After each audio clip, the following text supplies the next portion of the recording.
الحمد لله وكفى وسلام على عباده الذين اصطفى أما بعد أعوذ بالله من الشيطان الرجيم بسم الله الرحمن الرحيم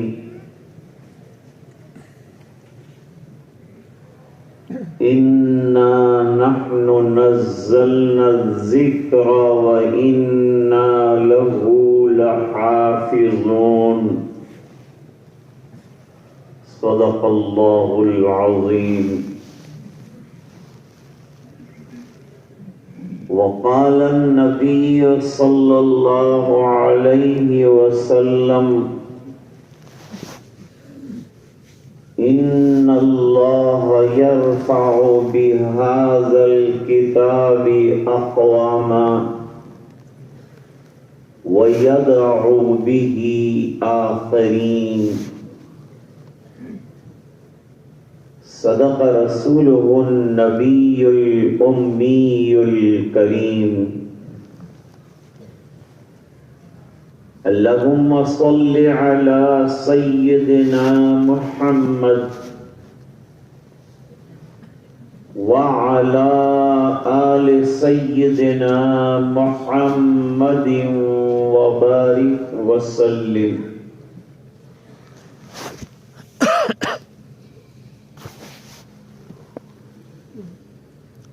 شہنشین پر تشریف فرما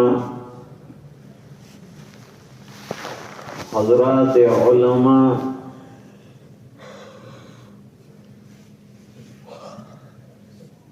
مجمع میں تشریف رکھنے والے علماء و حفاظ،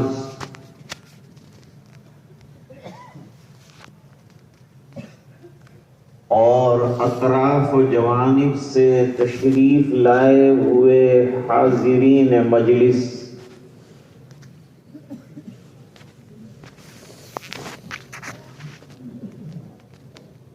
تین سالوں کے بعد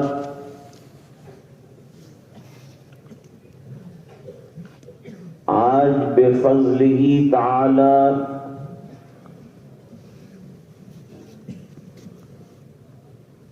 ایک بار آنکھوں کو یہ روح پرور منظر دیکھنے کا موقع دستیاب ہوا.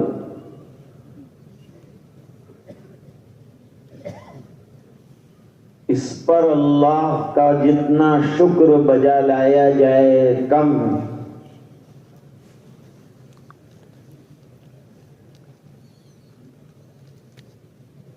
مدرسے کی محنتوں کے دو حاصل، ایک حفاظ قرآن کریم، دوسرے علماء کرام جو فارغ ہوں گے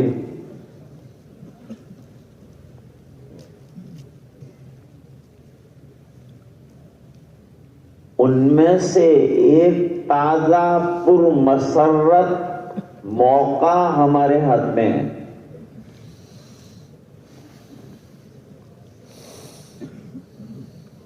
جس کی نسبت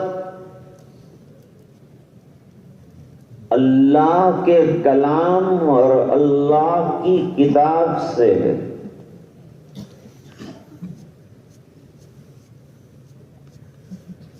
گر تمی خواہی مسلمان زیستن،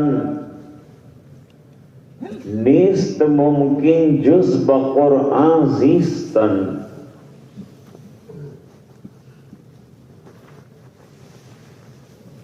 اگر ہم دنیا میں مسلمان بن کر زندگی گزارنا چاہتے ہیں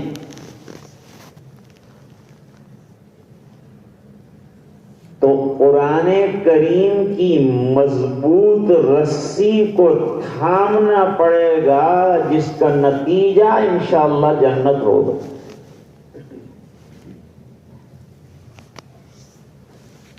اللہ تعالیٰ فرماتے ہیں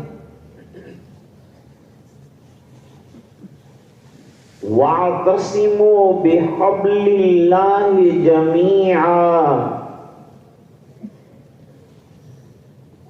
اے ایمان والو اللہ کی رسی کو مضبوطی سے تھامو۔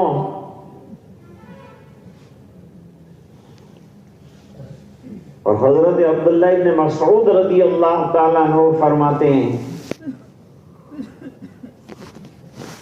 حبل اللہ الممدود من السماء هو القرآن، یہ جو اللہ تعالیٰ نے آسمان سے لفٹ ہمارے لیے اتاری ہے یہ قرآن ہے۔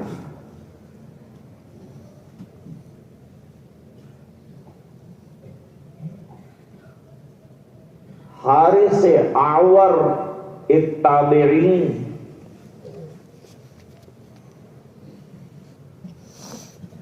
وہ مسجد میں سے گزر رہے تھے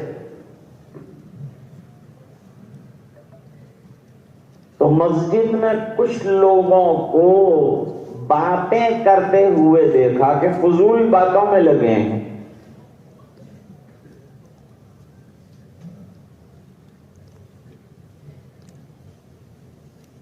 جا کر حضرت علی کرم اللہ وجہہ سے شکایت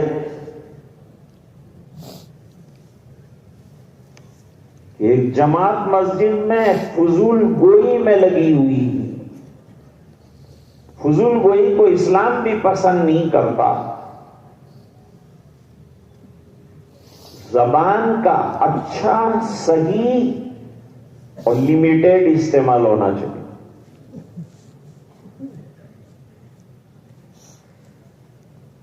اللہ والے زبان کا ایسا استعمال کرتے ہیں سنبھل کر، جیسے بخیل پیسے استعمال کرتا ہے۔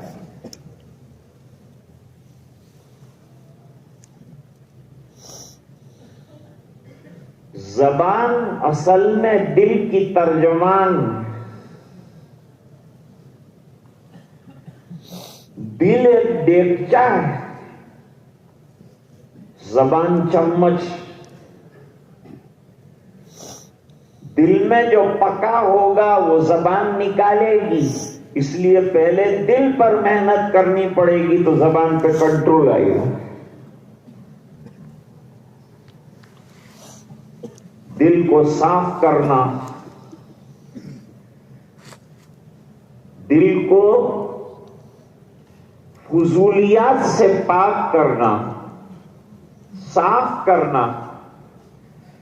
قد افلح من تزکا، وہ شخص کامیاب ہوگا جس نے دل کا تزکیہ کر لیا، دل کو باطنی امراض سے شفایاب کر لیے۔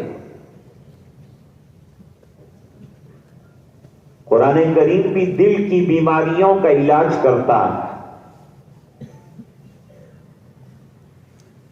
یا ایھا الناس قد جاءتکم موعظۃ من ربکم وشفاء لما فی الصدور،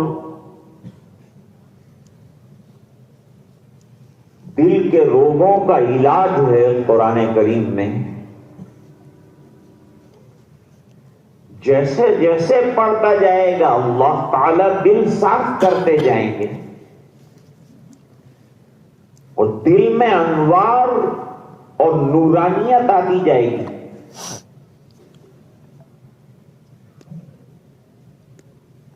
قرآن کریم اندر کو بھی روشن کرتا ہے اور باہر کے ماحول کو بھی روشن کرتا ہے۔ جہاں پڑھا جائے وہاں بھی سکینہ اور نور آتا ہے۔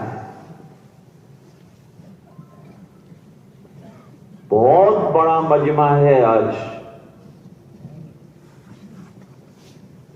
امت کی کمزوریوں میں ایک کمزوری یہ ہے کہ قرآن کریم گھر میں رکھا ہے لیکن پڑھا نہیں جاتا.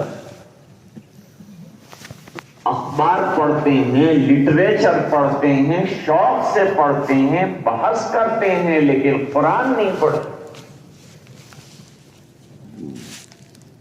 حالانکہ اخبار پڑھنے کا حکم نہیں ہے بلکہ قرآن کریم کی تلاوت کا حکم ہے.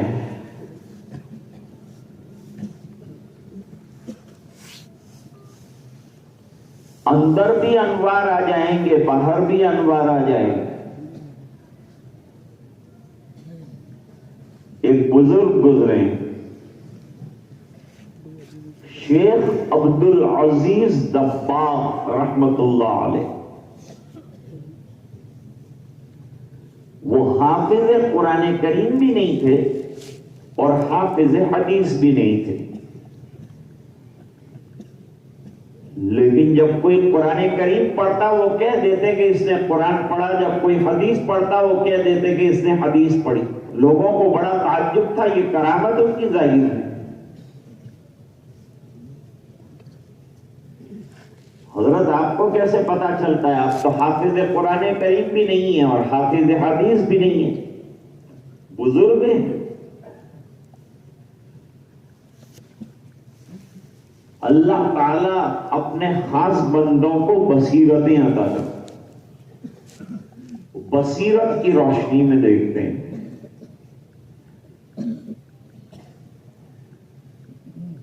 انہوں نے فرمایا جب کوئی قرآن کریم پڑھتا ہے تو اس کے منہ سے آفتاب کی طرح کرنیں نکلتی ہوئی مجھے معلوم ہوتی. اس سے مجھے پتا چلتا ہے کہ اس نے قرآن کریم پڑھا ہے. جب کوئی حدیث شریف پڑھتا ہے تو اس کے منہ سے چاند جیسی چاندنی نکلتی ہوئی معلوم ہوتی ہے. اس سے پتا چلتا ہے کہ یہ حدیث شریف پڑھ رہا ہے. لوگوں نے امتحان بھی کیا، اس میں بھی وہ کامیاب نکلے.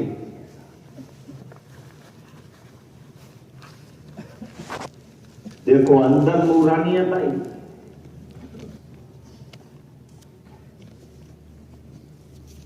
آج اکثر گھروں میں شکایت ہے کہ ہمارے یہاں باہر کا اثر ہے،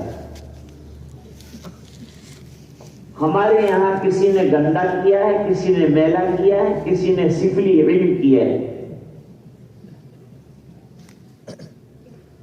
یہ سب کا مداوع کیا ہے؟ دو ہی چیزیں اس کا مداوع ہے، نماز اور قرآن.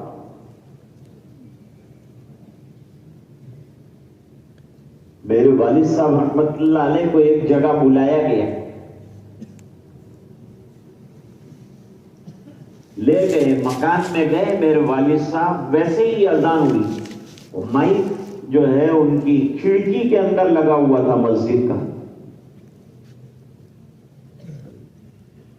کیا پرابلم ہے تمہارے مکان میں؟ کہا حضرت کچھ گھر میں سکون نہیں ہے، پریشانیاں ہیں، کچھ شیطانی اثر ہے. میرے والد صاحب نے پوچھا کہ اذان کتنے وقت سنائی دیتی ہے؟ فرمایا 5 وقت. میرے والد صاحب نے فرمایا حدیث شریف میں ہے کہ جب اذان ہوتی ہے تو شیطان پاس جاتا ہے اور اتنی دور چلا جاتا ہے جہاں اذان کی آواز نہیں آتی. آپ کے گھر میں جب 5 وقت اذانیں ہوتی ہے تو شیاطین کے ٹھہرنے کا تو کوئی سوال پیدا نہیں ہوتا. آپ نماز کی پابندی کرتے ہیں کہ نہیں؟ انہوں نے کہا نہیں کرتے.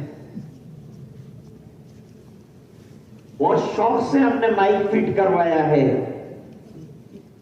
لیکن مسلح لپیٹ کے رکھے ہوئے ہیں، قرآن تاپوں میں سجے ہوئے ہیں، پریشانیاں گھر میں ہیں.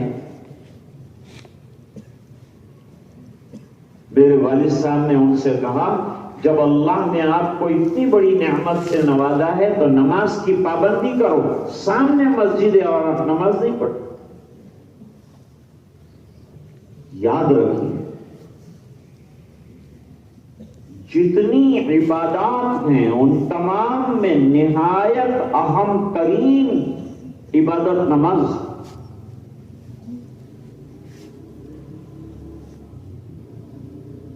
مسلمان کو سب سے زیادہ نماز کی فکر ہونی چاہیے.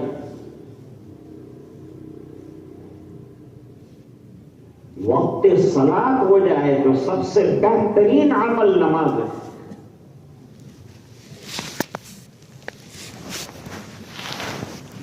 آج ذرا آنے میں گڑبڑ ہوئی.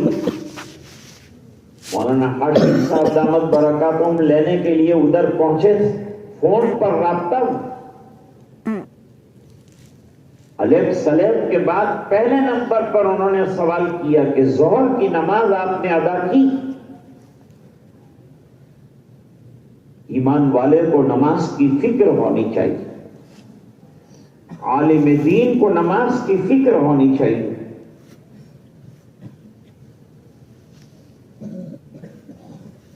عرب کا حال تو آپ کے سامنے. موجودہ جو سنگین حالات ہیں، ان سنگین حالات کے باوجود اللہ تعالیٰ نے عربوں کو بچا رکھا ہے دو چیزوں کی وجہ سے، نماز اور قرآن.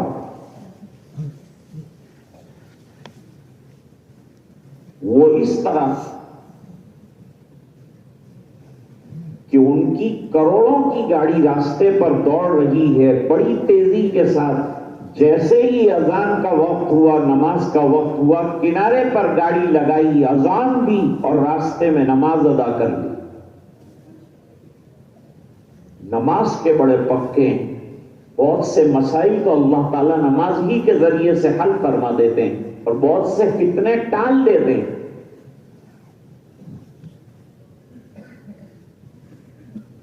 دوسری ان کی خوبی کیا ہے؟ دوسری ان کی خوبی یہ ہے کہ مسجد میں آتے ہیں، دو گانا ادا کرتے ہیں اور 5 منٹ کا وقت اگر ان کو مل جاتا ہے تو وہ 5 منٹ کے اندر قرآن کریم کھول کر بیٹھ جاتے ہیں اور جتنی آیات ہو سکے تلاوت کرتے ہیں. ایک عرب سے ملاقات ہوئی، بڑی والہانہ تلاوت کر رہا تھا حرم میں بیٹھ کر. میں نے کہا آپ کی تلاوت کا کیا معمول ہے؟ انہوں نے کہا میرے گھر کا بچہ تلاوت کرتا ہے اور گھر کا کوئی کمرہ ایسا نہیں ہے کہ جہاں قرآن کریم نہ ہو. جہاں وقت ملتا ہے، جس حجرے میں، جس کمرے میں، وہاں قرآن کریم لے کر ہم اور ہماری اولاد بیٹھ جاتے ہیں.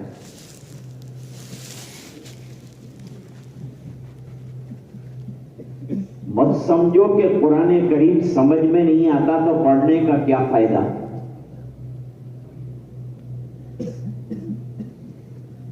بڑا فائدہ ہے. اس وقت سائنٹسٹ کہتے ہیں کہ قرآن کریم کے حروف کا سائنٹیفک جائزہ لیا گیا تو اس کے ہر حرف کے اندر ایک لائٹ ہے، ایک پاور ہے. اور آج کل جو آپریشن ہوتے ہیں وہ لائٹ کے ذریعے سے ہوتے ہیں، لیزر کے ذریعے سے ہوتے ہیں. جب کوئی بیمار ہوتا ہے اور قرآن کریم کی آیتیں پڑھ کر پانی پر بلو کر دیا جاتا ہے تو وہ پانی میں بہت سارا پاور اور لائٹ چلی جاتی ہے اور اس کے پینے سے اللہ شفا دیتا ہے. تو قرآن کریم میں بڑی طاقت ہے، یہ بڑی نعمت ہے، یہ بڑی دولت ہے، یہ بڑا سرمایہ ہے.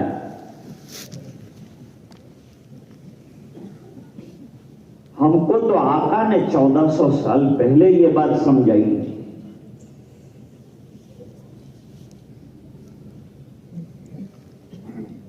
حضرت علی رضی اللہ تعالیٰ عنہ نے فرمایا، اچھا وہ لوگ وہاں باتیں کر رہے ہیں تو ان کو ایک بات بتاؤ.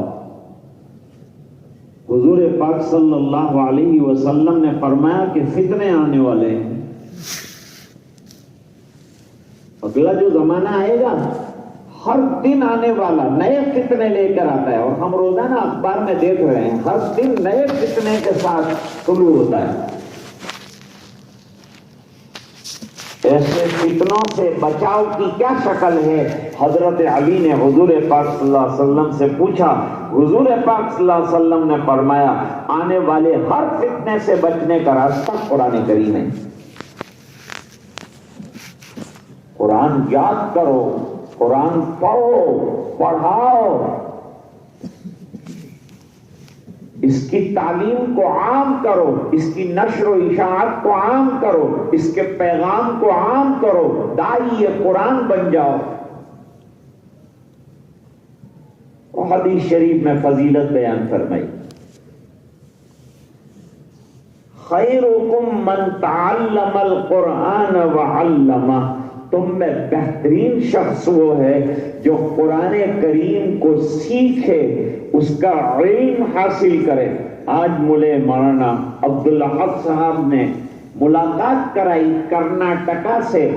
ایک جو جوڑی آئی ہے میاں بیوی کی، وہ حضرات قرآن پڑھنے آئے ہیں، قرآن سیکھنے آئے ہیں. ان کی اہلیہ بھی قرآن کریم سیکھ رہی ہیں، ان کا بچہ بھی قرآن کریم پڑھ رہا ہے. بڑا مبارک عمل ہے. مدرسوں کا یہی فیض ہے کہ الحمدللہ اس میں قرآن کی تعلیم ہوتی ہے. مدرسے شانتی اور امن و امان کے مرکز ہیں. آتنکواد نہیں ہے ہمارے ہاں. ہمارے ہاں امن و امان کا پیغام ہے. قرآن سب سے بڑا امن کا دائی ہے. اسلام امن کا دائی ہے. پیغمبر اسلام امن کے دائی ہیں، اور ہم سب امن و امان کے دائی ہیں. مدرسے میں شانتی، ڈسپلن، انسانیت اور اخلاق کے سبق نہ پڑھائے جائیں تو ملک میں ڈاکہ زنی، لوٹ کھسوٹ اور شراب عام ہو جائے گی.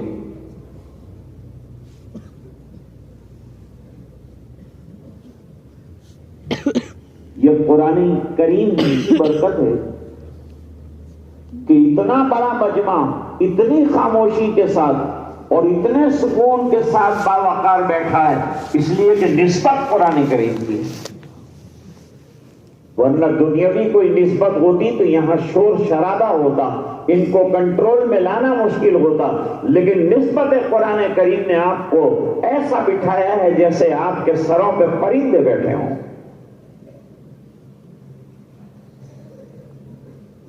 حضرت علی رضی اللہ تعالیٰ عنہ نے فرمایا فتنوں سے بچنے کا بہترین سامان قرآن میں ہے. ان سے کہو کہ قرآن پڑھیں. قرآن کریم میں کیا ہے؟ قرآن کریم میں مستقبل کی پیشینگوئیاں ہیں، نشانیاں ہیں،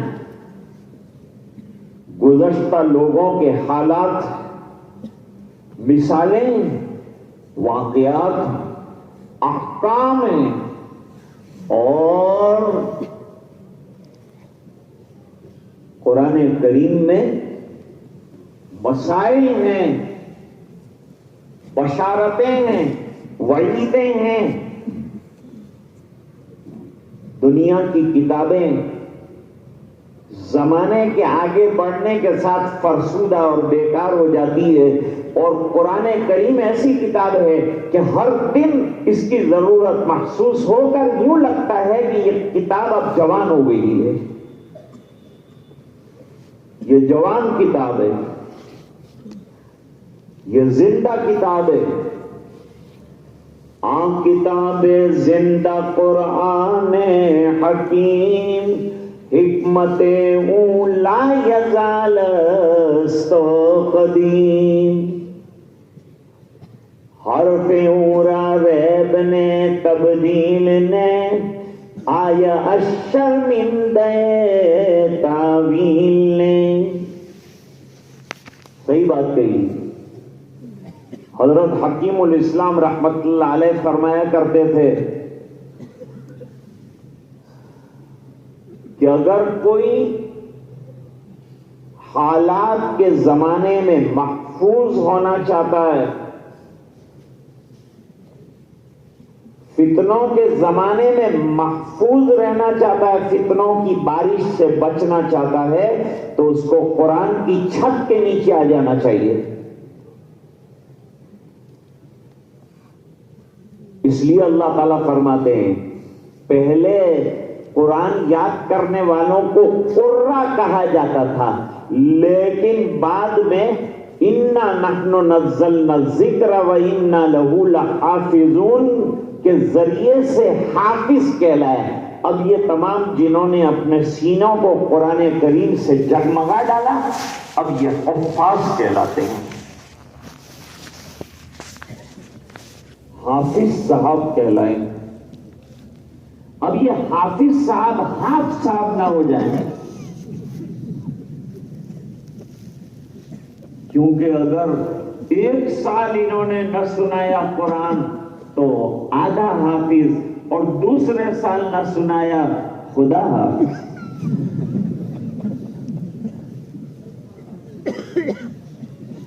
حافظ صاحب اس لیے کہتے ہیں کہ آدھا قرآن یاد ہے آدھا بھول گئے۔ اگر واقعی حافظ صاحب بننا ہے تو ایک ایک حرف قرآن کریم کا یاد رکھنا پڑے گا، اور قرآن کریم کا دور جاری رکھنا پڑے گا، اور مرتے دم تک جاری رکھنا پڑے گا۔ جیسے مفتی عبد الرحیم صاحب لاجپوری رحمت اللہ علیہ نابینا ہو گئے تو پڑھ نہیں پاتے تھے، تو روزانہ ایک پارہ قرآن کریم کا سننے کا معمول بنایا تھا، اور یہ سنتے سنتے دنیا سے تشریف لے گئے۔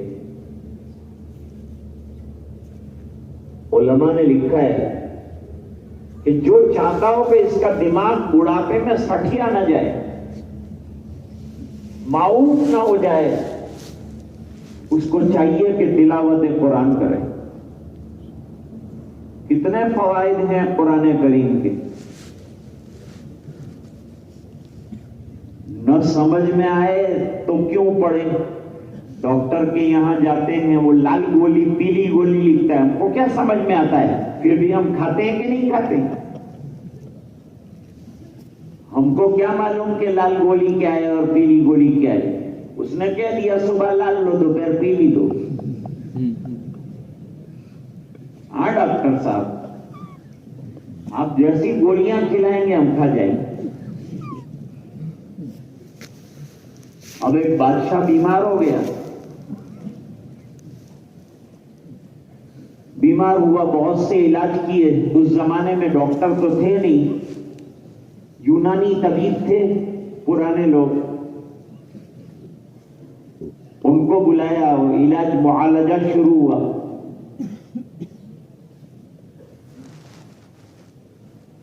کسی نے مشورہ دیا کہ کوئی اللہ والے کو بلا دو، دم درود کرے گا۔ اس نے کہا دم درود سے کیا ہوتا ہے؟ ان کو بیماری ہے، فلان فلان بیماری ہے، فلان فلان علاج ہے۔ بادشاہ کے سمجھ میں آ گئی، بھئی ہر کسی طرح مجھے شفا چاہیے، دم درود سے ہو جائے کہ دوا سے ہو جائے، بلاؤ۔ بلایا ان کو، حکیم صاحب نے کہا یہ کیا کرے گا؟ تو کہا تو گدھا ہے۔ حکیم بالکل بگڑ گیا، تو نے مجھے گدھا کہا، اتنا بڑا حکیم ہوں میں، اور تو نے مجھے گدھا کہہ دیا فقیر ہو کر؟ تجھے چھو چھپٹ کے علاوہ کچھ آتا نہیں ہے، تو نے مجھے گدھا کہہ دیا۔ بڑے میاں نے کہا میں نے گدھا ہی کہا ہے آپ کو، آپ گدھے ہو تو تھوڑے گئے، خالی کہنے سے کیا ہوتا ہے؟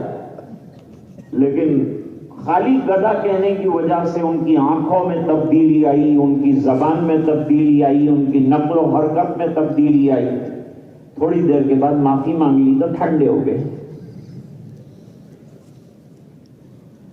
اللہ والے نے سمجھایا کہ لفظ گدھا ایک گھٹیا لفظ ہے جو ایک بندے کی زبان سے نکلا، اور اس کا اثر آپ کی پورے سراپا کے اوپر ہو گیا۔ جب انسان کے گندے اور گھٹیا درجے کے ایک لفظ کا یہ اثر ہے تو اللہ تعالی کے عظیم کلام کا کیا بندے کے اوپر اثر نہیں ہو سکتا ہے؟ ہر حرف میں ایک تاثیر ہے، کیا کیا تاثیر رونما ہوگی، یہ تو کل قیامت کے دن آقا جب قرآن کریم پڑھیں گے تب پتہ چلے گا۔ کہیں جنت بن رہی ہوگی، کہیں آبشار بن رہے ہوں گے، کہیں پہاڑ بن رہے ہوں گے، کہیں گلزار سج رہے ہوں گے، اور امتی کہیں گے ارے اللہ کے رسول ایسا تو ہم نے قرآن کریم دنیا میں دیکھا نہیں کہ پڑھتے جائیں اور جنتیں سنورتی جائیں۔ فرمایا دنیا میں احکام کی شکل سنورتی ہے اور جنت میں جنتیں سنورتی ہے قرآن کی تلاوت سے۔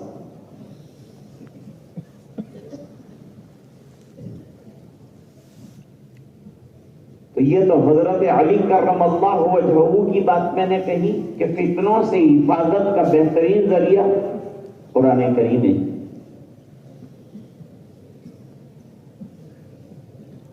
حضرت عقبہ ابن عامر رضی اللہ تعالیٰ عنہ ایک بڑے جلیل القدر صحابی، کئی روایات ہیں ان کی، فرماتے ہیں کہ حضور پاک صلی اللہ علیہ وسلم نے ایک دن اصحاب صفہ کے پاس آ کر فرمایا، صفہ ایک چبوترا تھا اور وہاں طالب علم صحابہ کرام جن کے پاس کچھ نہیں ہوتا تھا وہ قرآن کریم پڑھنے کے لیے اور احادیث پڑھنے کے لیے اور سرکار سے اسباق حاصل کرنے کے لیے آتے تھے۔ کھانے کا انتظام بھی ان کا بعد میں ہوا، پہلے کھانے کا بھی کوئی انتظام نہیں تھا۔ ابو ہریرہ اسی اصحاب صفہ کے طالب علم ہیں، بھوکے رہتے تھے، فاقہ کشی کرتے تھے اور علم حاصل کرتے تھے۔ علم کے لیے تو محنت کرنی پڑتی، علم ہے اونچی چیز لیکن اس کے لیے محنت اور مجاہدہ، قربانیاں درکار ہے، اس کے بغیر کچھ نہیں ہوتا۔ بقدر قد تکتسب المعالی من طلب العلا سہر اللیالی، جتنی محنت کرو گے اس کے مطابق اللہ تعالیٰ دیں گے۔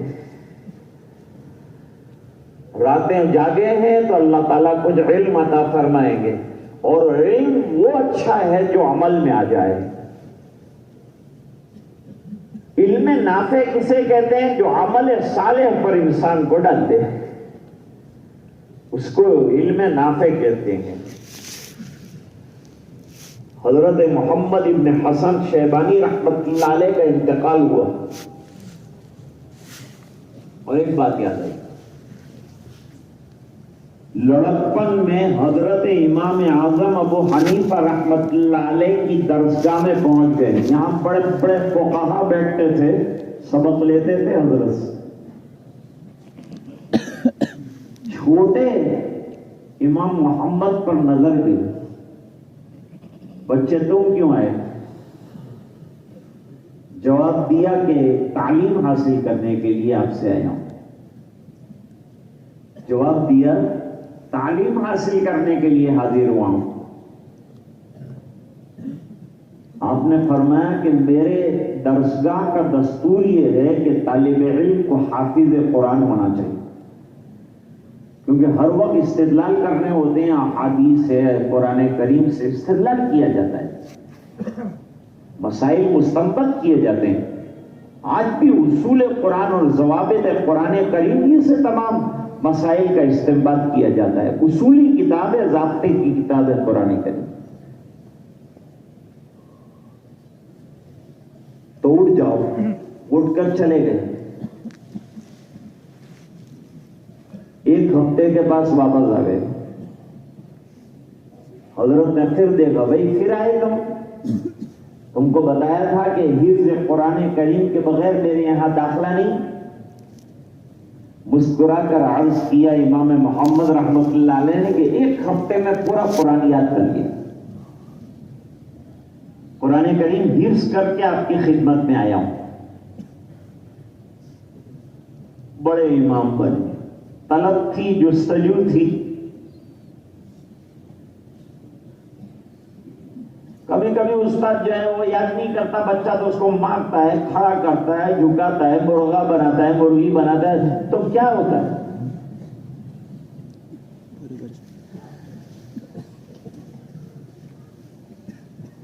اس سے کام نہیں چلتا. ہمارے بزرگ فرماتے تھے کہ جلنے والی میں زور نہ ہو تو دائیں کتنا زور لگائے گی.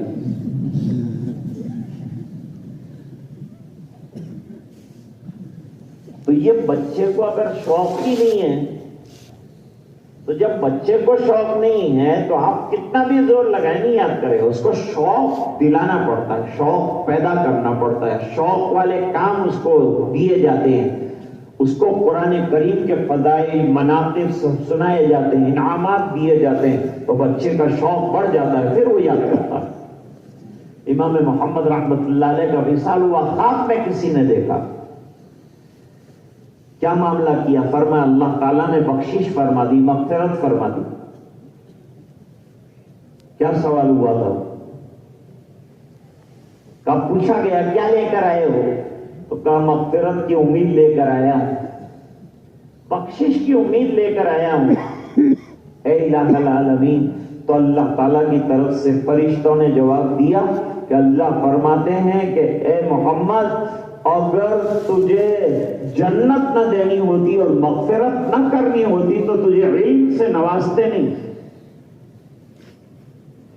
آپ کا مدرسے میں آ جانا اور یہ علم حاصل کرنا بہت بڑی نعمت ہے، یہ اللہ کی طرف سے. یؤتی الحکمت من یشاء ومن یؤت الحکمت فقد اوتی خیرا کثیرا. جس کو اللہ تعالیٰ نے علم عطا فرمایا، حکمت اور دانائی کی بات عطا فرمائی، اس کے ساتھ بڑا خیر کا معاملہ کیا گیا ہے، اس کو اس کی قدر کرنی چاہیے.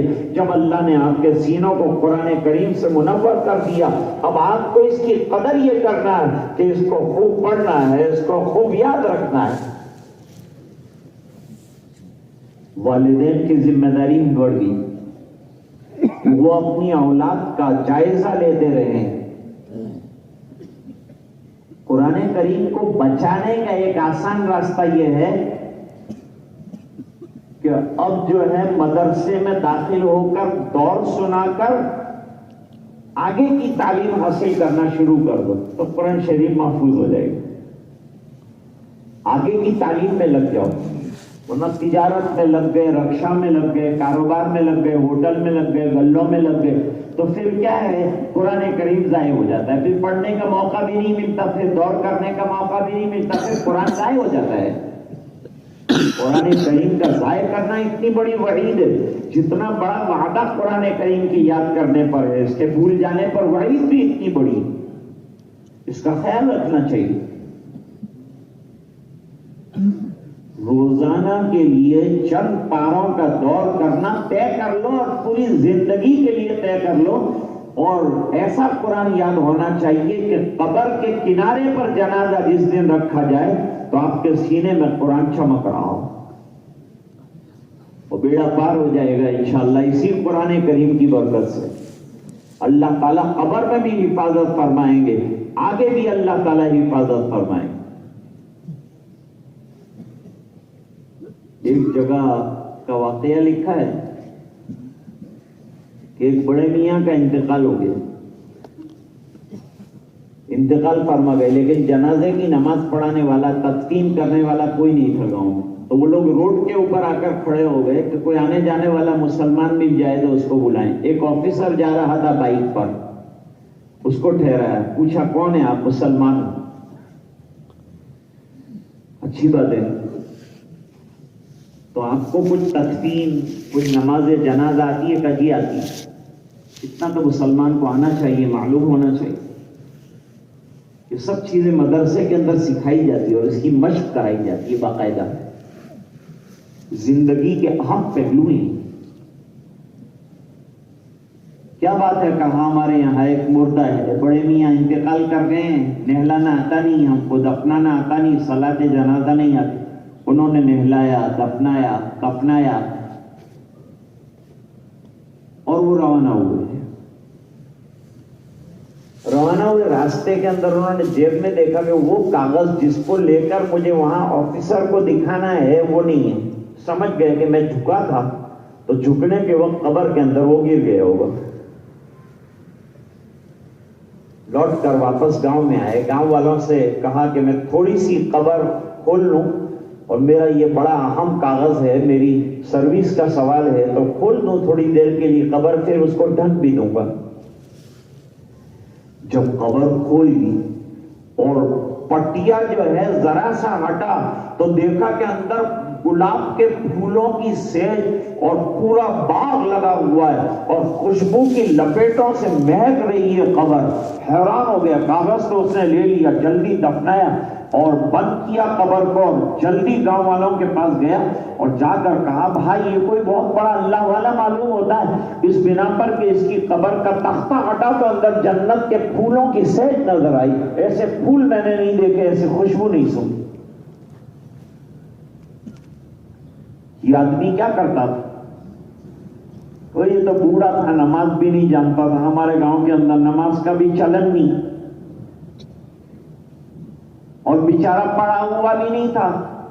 گھر گئے, لڑکی سے جا کے پوچھا. لڑکی نے کہا یہ تاپ کے اندر ایک کتاب رکھی ہے, روزانہ ہاتھ پیر دھوتے تھے اور وہ تاپ میں سے کتاب اتارتے تھے اور لکیروں کے اوپر انگلی رکھتے تھے اور چومتے تھے اور چومنے کے بعد کتاب کو رکھ دیتے تھے. جب دیکھا گیا تو وہ قرآن کریم تھا. خالی قرآن کریم کا احترام اور دیکھنے کی برکت سے اللہ تعالیٰ نے قبر کے مراحل کو اتنا آسان کر دیا. تو جو سینے میں قرآن کریم لے کر جائے گا اس کو اللہ جنت میں کتنا دیں گے, کتنا عطا فرمائیں گے. حضور پاک صلی اللہ علیہ وسلم سے پوچھا گیا کون سا عمل بہترین ہے, کون سا عمل بہترین ہے؟ حضور پاک صلی اللہ علیہ وسلم نے فرمایا الحال المرتحل. حال المرتحل کا معنی وہ شخص جو قرآن کریم ختم کر کے دوبارہ قرآن کریم کو فوراً شروع کر, انتظار نہ کرے کہ اب کل شروع کروں گا. جیسے ہمارے ابھی بچوں نے والناس کے بعد فوراً شروع کیا اور اولئک هم المفلحون تک پڑھ کر نیا قرآن شروع کر دیا. اب یہ کل سے دور کریں گے اور یہ قرآن کو ختم کریں گے, پھر الف لام میم سے شروع کریں گے, پھر ختم کریں گے اور یہ سلسلہ زندگی کے آخری لمحے تک انشاءاللہ جاری رہے گا. تو الحال المرتحل. ہم بھی جو تلاوت کریں تو تلاوت اس طرح سے کرنی چاہیے کہ والناس پر بند کر کے بیٹھ نہیں جانا چاہیے, بلکہ شروع کر کے اللہ کے یہاں یہ ثابت کرنا چاہیے کہ اللہ تیرے کلام کو میں نے پڑھ کر ختم نہیں کیا, بلکہ دوبارہ اس کو شروع کرنے کے ارادے کے ساتھ میں پڑھنا شروع کر رہا ہوں اور الف لام میم سے دوبارہ شروع کر رہا ہوں. الحل المرتحل کے بہت سے معنی علماء نے بیان کیے ہیں, ان میں سے ایک معنی آسان جو ہے وہ یہ بیان کیا ہے. میں عقبہ ابن عامر کی بات کر رہا تھا کہ اصحاب صفہ کے پاس حضور پاک صلی اللہ علیہ وسلم تشریف لائے اور کہا تم میں سے کوئی یہ بات پسند کرتا ہے کہ عقیق اور بطحان دو پہاڑیاں ہیں, وہاں جائے اور دو جوان اچھی کوہان والی اونٹنیاں بغیر چوری کے اور بغیر غصب کے اور بغیر لوٹ کے لے آئے, ایسا پسند کرتا ہے؟ سب نے کہا کہ ہم کو یہ پسند ہے کہ آسانی کے ساتھ دو اونٹنیاں ہم کو نصیب ہو جائے. فرمایا جاؤ مسجد کے اندر اور دو آیتیں پڑھو, دو اونٹنیاں تم کو ملنے والی ہیں, دو اونٹنیوں کے برابر ہے دو آیتوں کا ثواب, اور 3 آیتیں سیکھو, پڑھو, یاد کرو, تلاوت کرو. 3 اونٹنیاں, 4 آیتیں پڑھو, 4 اونٹنیاں, 5 آیتیں پڑھو, 5 اونٹنیاں. آج پڑھنے والوں کے اندر 2 قسم کے لوگ ہمیں ملتے ہیں. ایسے گئے گزرے زمانے میں بھی قرآن کریم کی تلاوت کرنے والے الحمدللہ کم نہیں ہوئے ہیں. اگرچہ کمزوری ہے لیکن کمی نہیں ہے, ہیں پڑھنے والے ابھی بھی. قرآن کریم کی دو منزلیں ہیں. ایک منزل کا نام ہے فیل، سورہ فاتحہ، وہاں سے لے کر سورہ یونس ایک منزل، وہاں سے شروع کیا. دوسری منزل لقمان پر دوسری منزل ہوئی، وہاں سے شروع کیا. والناس پر تیسری منزل.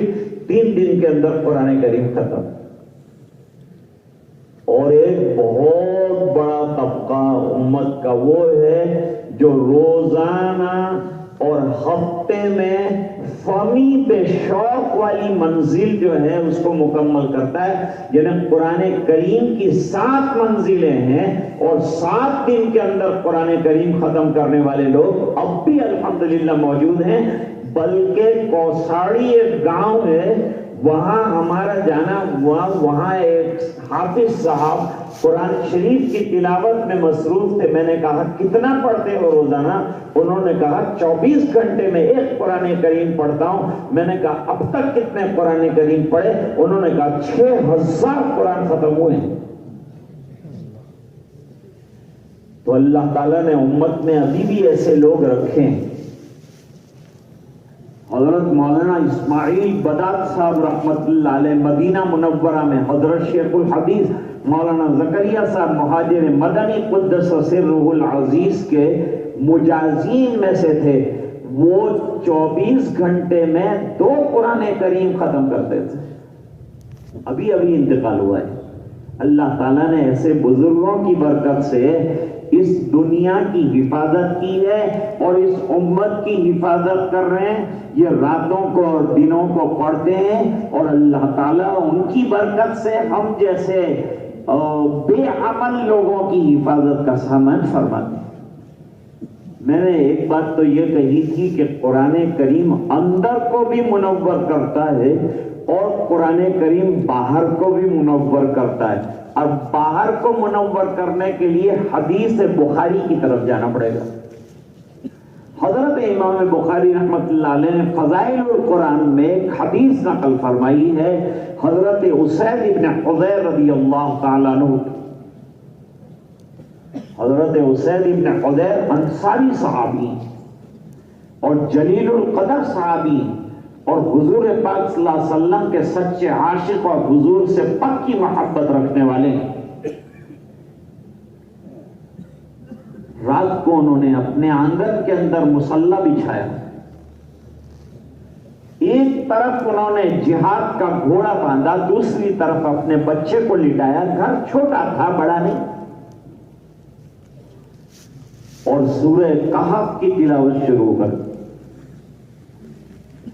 اور صحابہ کرام راتوں کو جو تلاوت کرتے تھے وہ کافی لمبی ہوتی تھی. علماء نے لکھا کہ نجی جو نمازیں ان کے اندر طویل تلاوت کی جائے اور جو امامت کر رہے ہیں وہ مختصر نماز پڑھائیں، اس بنا پر کہ ضعیف اور ذل حاجت اور بیمار اور ضرورت مند لوگ بھی ہوتے ہیں، سب کی رعایت کے ساتھ نماز پڑھائیں. بڑا خیال رکھا ہے شریعت مقدسہ میں ہر چیز کا. ضعفاء کا بھی خیال رکھا ہے، خواتین کا بھی خیال رکھا ہے، بچوں کا خیال رکھا ہے، بیماروں کا خیال رکھا ہے. نماز طویل ہو گئی، گھوڑا ایک دم بدکنے لگا. ختم ہو رہی تھی سورت، انہوں نے جلدی جو ہے سلام پھیر دیا اور باہر نکل کر دیکھا کہ کوئی چیز گھوڑے کی نظر میں آئی ہے جس کی وجہ سے یہ بدک رہا ہے.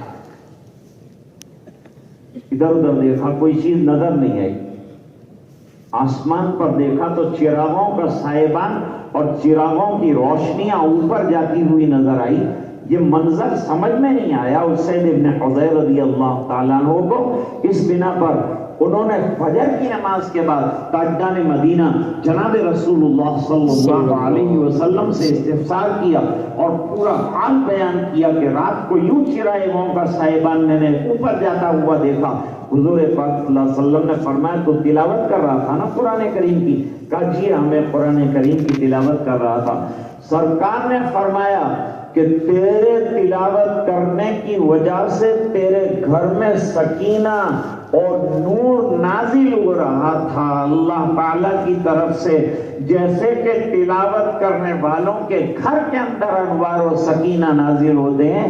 اگر تو تلاوت کو جاری رکھتا تو میں صحابہ کرام کو قرآن کی تلاوت پر نور کے اترنے اور سکینہ کے نازل ہونے کو آنکھوں سے دکھلاتا۔ عرض کر رہا تھا کہ آج کا یہ اجلاس بڑا مبارک رہا کہ جس کے اندر کثیر تعداد میں حضرات علماء، حفاظ اور آپ تمام حضرات جو ہے تبرکاً تشریف لائے، قرآن کریم کے اس اختتامی محفل کو اور تحفیظ القرآن کے اختتام کو آپ نے ملاحظہ فرمایا، دیکھا۔ اللہ تعالی ہمیں قرآن کریم کی تلاوت کا شوق دے دے، قرآن کریم کا سچا عاشق بنائے۔ سرسری تعلق کافی نہیں ہے قرآن کریم سے، محبت سے زیادہ عشق کا درجہ ہونا چاہیے۔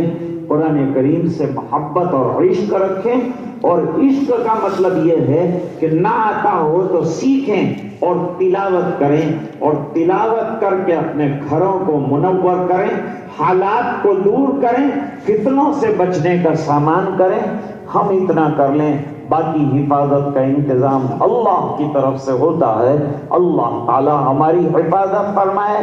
آئے دن خطرناک حالات ہمارے سامنے آ رہے ہیں، مدرسوں کی حفاظت کا مسئلہ پیدا ہو رہا ہے، لیکن ہمیں گھبرانے کی ضرورت نہیں ہے۔ یہ اللہ تعالیٰ کی دی ہوئی امانت ہے، وہی اس کی حفاظت کریں گے۔ مساجد کی حفاظت اللہ ہی فرمائیں گے، ہماری حفاظت بھی اللہ ہی فرمائیں گے۔ شرط یہ ہے کہ ہم اللہ کے احکام کی نگہداشت کرنے والے بن جائیں، قرآن کریم کی آیات سے ہماری ممارست ہو جائے، تعلق پختہ ہو جائے۔ انہی گزارشات پر حضرت مولانا عبدالحق صاحب کو ان کی تمام تر تگ و دو اور مجاہدانہ کوششیں اور ان کے تمام محنتوں پر مبارکباد۔ حضرت مولانا ہاشم صاحب دامت برکاتہم العالیہ اور جتنے اساتذہ محنتوں میں لگے ہیں ان تمام کو میری طرف سے سلام ہو، اور دعا ہے کہ اللہ تعالیٰ ان کی عمروں میں، ان کے علم میں، ان کے عمل میں برکتیں عطا فرمائے۔ آپ حضرات نے آ کر مدرسے کو فیڈ بیک کیا اور ہمت افزائی کی ہے، اور مدرسے کو طاقت دی ہے۔ آپ کے تشریف لانے سے مدرسے کے حوصلے بلند ہوئے ہیں۔ اللہ تعالیٰ اسی طرح معاونین کو تعاون کرنے کی سعادت سے نوازے، اور جنہوں نے دیا ان کو برکتیں عطا فرمائے، اور یہ بچے ہر سال ایک نئی کھیت بن کر نکلتے رہیں، اور اللہ تعالیٰ اپنے فضل سے مدرسے کو آباد رکھے۔ اطراف اور جوانب میں جتنے مدارس ہیں ان تمام کے لیے دعا فرمائیے، اللہ تعالیٰ اپنے حفظ و امان میں رکھے اور ہر قسم کے شرور اور فتنوں سے حفاظت فرمائے۔ وآخر دعوانا ان الحمد للہ رب العالمین۔